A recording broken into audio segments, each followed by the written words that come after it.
Institutions aren't the only story of 2024, though. We know that Bitcoin has been a bottoms-up adoption story. It was the people who first bought Bitcoin. But there's a couple of data points that I think are pretty eye-opening. Specifically in the United States, it was estimated in 2023 that 30% of Americans own crypto. Today in 2024, that number is estimated to be 40%.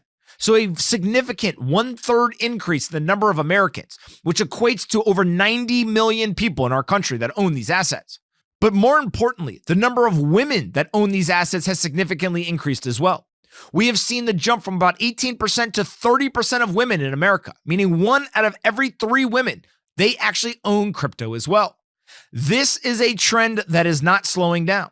And if you extrapolate it out globally, it is now estimated that more than 550 million people globally own Bitcoin or cryptocurrencies. And so my guess is that we will only continue to see that number go higher and higher and higher.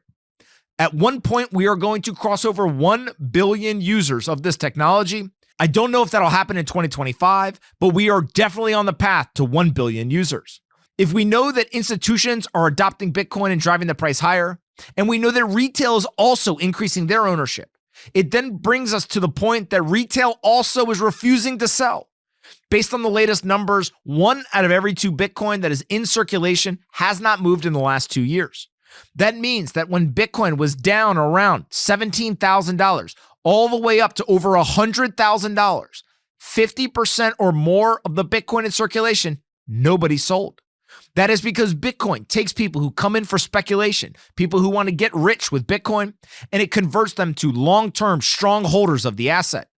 This is the type of thing that is needed for an asset with a finite supply to continue to appreciate in price, but it is also the thing that drives word of mouth. And one of the big stories of 2024 is that word of mouth had a big comeback.